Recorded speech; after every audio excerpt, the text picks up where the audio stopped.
Bon matin tout le monde, et comment ça va aujourd'hui? Bien, on est dans notre série du livre sur le livre des Actes et on est au chapitre 6. En ce temps-là, le nombre des disciples augmentant, les Hellénistes murmurèrent contre les Hébreux parce que leurs veuves étaient négligées dans la distribution qui se faisait chaque jour. Les 12 convoquèrent la multitude des disciples et dirent « Il n'est pas convenable que nous laissions la parole de Dieu pour servir aux tables. C'est pourquoi, frères, choisissez parmi vous cet homme de qui l'on rende un bon témoignage, qui soit plein d'Esprit Saint et de sagesse, et que nous chargerons de cet emploi. Et nous continuerons à nous appliquer à la prière au ministère de la parole. » Cette proposition plut à toute l'assemblée. Ils élurent Étienne, homme plein de foi et d'Esprit Saint, Philippe, Procor, Nicanor, Timon, Parnéas et Nicolas, prosélyte d'Antioche. Ils les présentèrent aux apôtres, qui, après avoir prié, leur imposèrent les mains.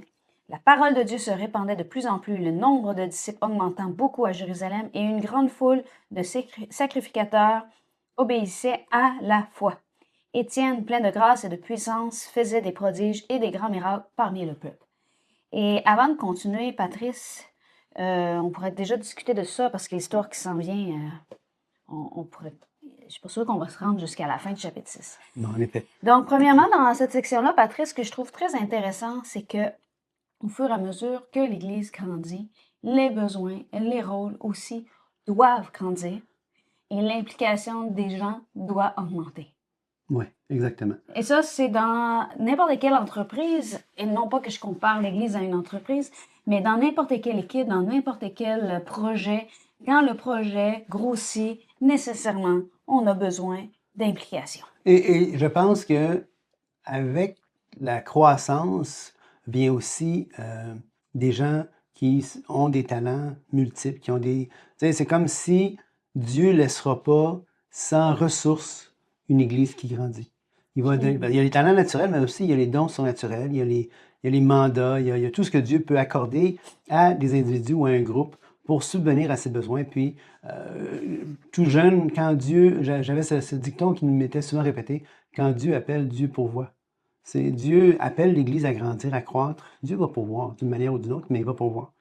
Et ce qui est important, Patrice, aussi, ce que je veux mentionner par rapport à ça, c'est que c'est non seulement sain pour ceux qui s'impliquent pour éviter un épuisement, pour se concentrer à ce qui se consacre en étant leur force, mais c'est sain aussi pour le croyant. On n'oublie pas que Corinthiens enseigne tout ça dans toutes ses pages. On est là pour l'édification du corps. Donc, je pense que c'est important que lorsque le nombre de disciples augmente, ben, qu'il y ait prendre le temps de voir, OK, comment on s'organise maintenant. Exact. Et donc, au verset 1, on voit une distinction entre deux sous-groupes de personnes dans l'Église primitive. Il y a ce que Luc appelle les Hellénistes et les Hébreux. La distinction ici, il ne faut pas penser que les Hellénistes, c'est des Grecs non-juifs et les Hébreux, ce sont des Juifs. Ce n'est pas là qu'il y a la distinction, du moins pas à ce moment-ci. À ce moment-ci, on se rappelle qu'au chapitre 2 du livre des Actes, il y avait un grand nombre de personnes qui étaient là, venues de plein de places. C'était tous des Juifs. C'était tous des Juifs, et ces Juifs-là avaient entendu dans leur propre langue maternelle. Pourquoi? Parce qu'il y avait emprunté. Les Juifs, on appelle ça la diaspora. La diaspora, c'est quoi? C'est la dispersion des Juifs à travers les différentes nations. Et donc, c'était commun à la Pâque, à la Pentecôte, pour les Juifs de faire un pèlerinage à Jérusalem pour assister, pour participer à ces saintes célébrations-là. Et donc, plusieurs personnes arrivent et ils vont se convertir à cause de ce qui s'est passé entre les chapitres 2 et 5. Et là, ce qui va se passer, c'est qu'il y en a qui vont rester. Et parmi ceux qui restent, il y en a qui sont de la diaspora, de ces nations à travers des Juifs à travers les nations autour, environnantes, qui font partie de l'Empire romain, mais donc aussi de la culture helléniste à la culture grecque. Et ces gens-là ces personnes d'héritage juif-là vont venir à Jérusalem, ils vont rester parce qu'ils se sont convertis, puis veulent être nourris dans la foi, dans cette nouvelle foi-là qui débute. Et donc là, la dissension va être entre les hellénistes, donc les Juifs de la diaspora qui sont maintenant arrivés à Jérusalem, qui vont y rester. Et qui parlent grec. Et qui parlent grec. Et il va y avoir et les Hébreux. Et les Hébreux. Qui parlent araméen. Et là, ce qui est intéressant, c'est c'est vraiment fascinant parce qu'ils vont choisir des diacres, on voit ça au verset 5, de différents groupes, mais en plus, ce qui est étonnant, mais pas étonnant, mais ce qui est remarquable en tout cas, c'est qu'ils vont choisir aussi un prosélyte. Un prosélyte, c'est quelqu'un qui était pas d'ascendance juive, mais qui s'étaient convertis au judaïsme en passant à travers les différents rituels pour devenir juifs, pour être prosélytes. Et donc, c'est fantastique qu'ici, il nomme. Alors, on voit que ces gens-là qui avaient été choisis par les apôtres pour être diacres représentaient bien les différentes communautés à l'intérieur de l'Église primitive. Et là, c'est intéressant parce que là, on a ces hommes-là qui vont être choisis, dans le fond, pour servir aux tables. Là, quand on dit servir aux tables, c'est pas seulement faire le service des repas sur l'heure du dîner. Là. C'était pas un grand restaurant, là. C'était vraiment pour partager ce qui était mis en commun pour qu'il ne manque de rien, puisque dans le contexte ici, la question était que des veuves avaient été négligées dans la distribution qui se faisait chaque jour, probablement pas volontairement, probablement par une surcharge de travail de ce que les 12 vont affirmer. Ou aussi peut-être une méconnaissance aussi, là. Oui, quand Dans même. le sens que ici, il y a des gens qui sont arrivés de partout, peut-être que les veuves ne sont pas tous identifiés, là. Donc, il dit, c'est pourquoi, frère, choisissez parmi vous 7 hommes. Et c'est intéressant parce que ce n'est pas les disciples qui les ont choisis. C'est pas les apôtres, c'est-à-dire, t'as raison. qui ont choisi. Ils ont demandé à la multitude des disciples, donc à l'Église, si on veut, de choisir 7 hommes, mais de s'assurer, et là, on s'entend, c'était pour servir aux tables. Mais malgré tout, ils devaient avoir un bon témoignage, être plein d'Esprit Saint et de sagesse. Donc, sagesse, parce que c'est un département qui nécessite de la sagesse. Tu ne mets pas quelqu'un qui n'est pas capable de gérer un projet à la distribution de la nourriture. Non, on a des ressources à allouer, donc il faut que ça soit fait de manière sage. Et là, c'est intéressant parce que ça implique de la maturité spirituelle, donc la spiritualité, mais aussi de la sagesse, donc Une certaine connaissance. une certaine connaissance. Et nous continuerons à nous appliquer à la prière et au ministère de la parole. Cette proposition plut à toute l'Assemblée. Et là, c'est très intéressant parce que parmi les élus, on a Étienne, homme plein de foi et d'Esprit Saint. On a Philippe, Procor, Nicanor, Timon, Parménas et Nicolas, prosélytes d'Antioche. Ils les présentèrent aux apôtres. Les apôtres vont prier, ils vont leur imposer les mains. Et donc là, il y a une consécration. Okay? Vous avez été chargés, on vous recommande maintenant à Dieu, on vous consacre à ça. Et vous remarquez l'ordre dans lequel les choses se sont faites, là. L'Église, la multitude de disciples a choisi 7 personnes. Ces 7 personnes-là ont été présentées aux apôtres. Les apôtres ont prié et leur ont imposé les mains. Donc, c'est très important parce que souvent, l'imposition accompagne la prière. Ça peut être pour le symbole, le signe de guérison, là, quand quelqu'un... mais ça peut être aussi pour une consécration, pour un service particulier. C'est ça qui est fait ici. Mais moi, ce que je veux mentionner là-dessus, Patrice, c'est que je trouve intéressant l'ordre dans lequel c'est fait. Oui. C'est intéressant parce que ça veut dire qu'il y a un choix qui a été fait. Il y a une décision qui a été faite. Il n'y a pas une flèche qui est descendue pour dire « lui ». OK? Contrairement à l'idée qui peut être des fois de dire « Ah oui, mais Dieu va nous montrer clairement c'est qui la personne qui va être en place à ça. » Ben non, des fois, il faut discuter, regarder ce que les gens sont, qui les gens sont, comment sont impliqués, qu'est-ce qu'ils font, puis dire « OK, cette personne-là est à sa place dans cet endroit-là, celle-là, celle-là, celle-là. » Oui, exactement. Puis c'est pas en dehors de critères objectifs. Choisissez-vous des hommes qui rencontrent ces critères-là, comme tu as mentionné.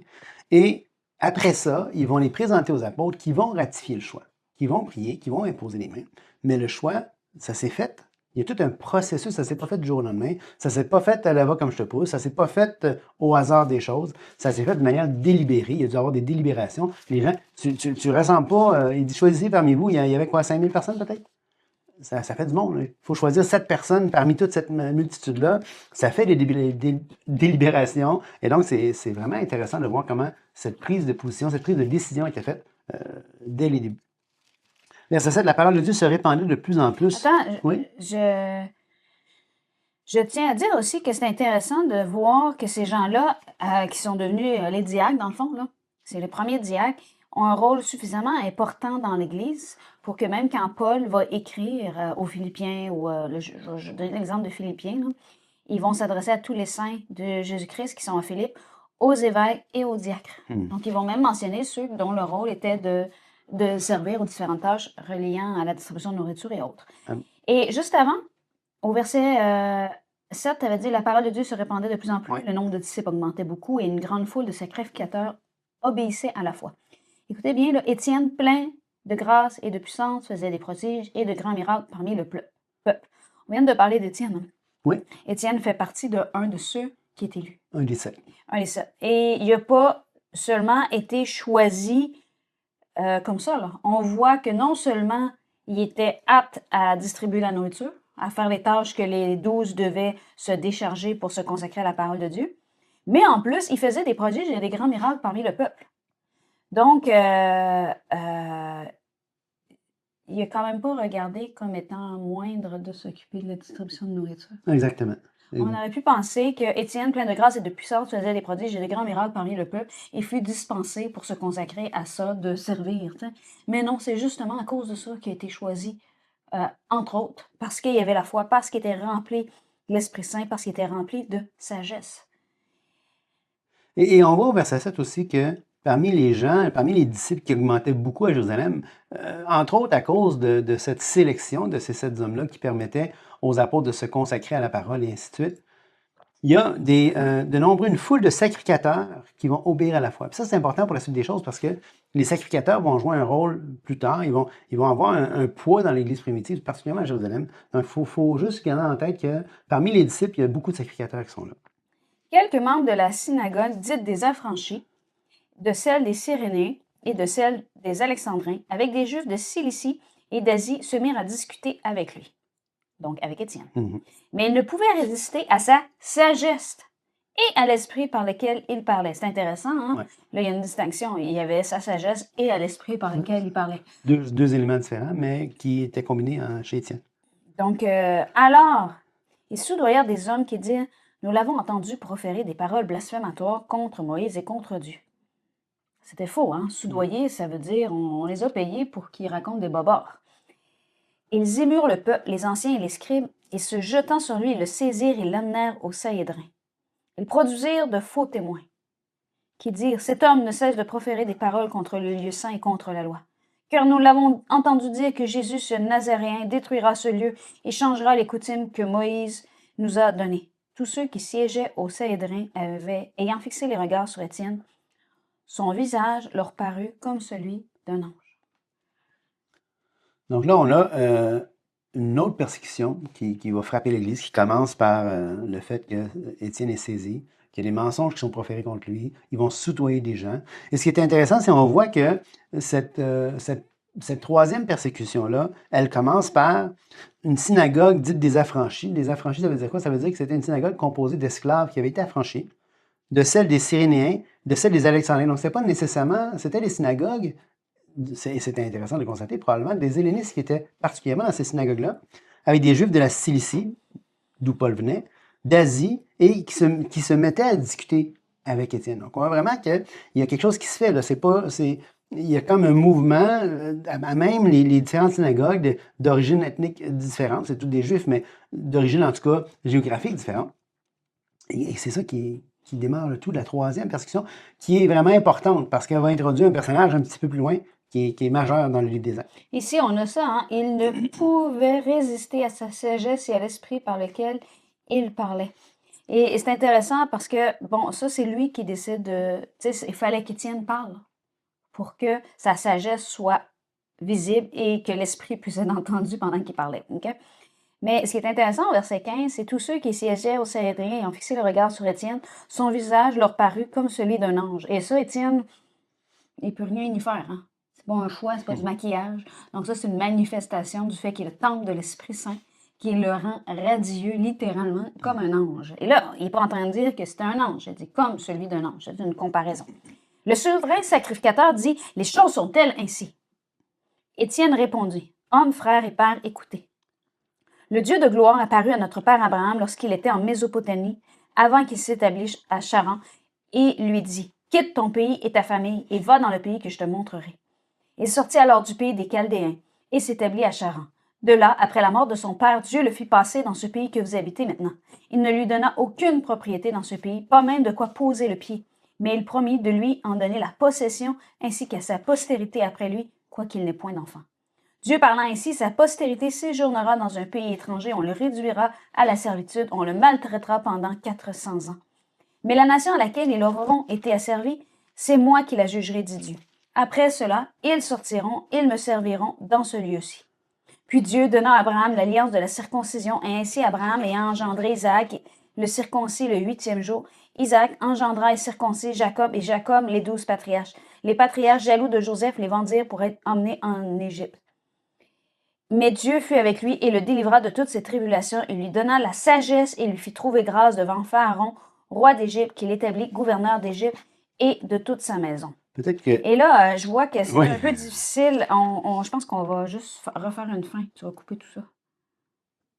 Et là, on a ici tous ceux qui siégeaient au Sanhédrin et en fixé le regard sur Étienne, son visage leur parut comme celui d'un ange. Étienne n'a aucun pouvoir sur la façon dont son visage paraît. Hein, il n'y a pas de maquillage à l'époque. Donc, ici, Étienne, si son visage paraît comme celui d'un ange, c'est parce qu'il est le temple de l'Esprit Saint et que l'Esprit est manifestement visible. Et sur ce, Patrice, Ben je oui, pense qu'on commence avec le temps qui avance. chapitre 7 et que c'est une très longue péricope qu'on va aborder. Donc, on vous souhaite une excellente journée et on va voir ça demain ensemble. Soyez Que Dieu bénisse, au revoir.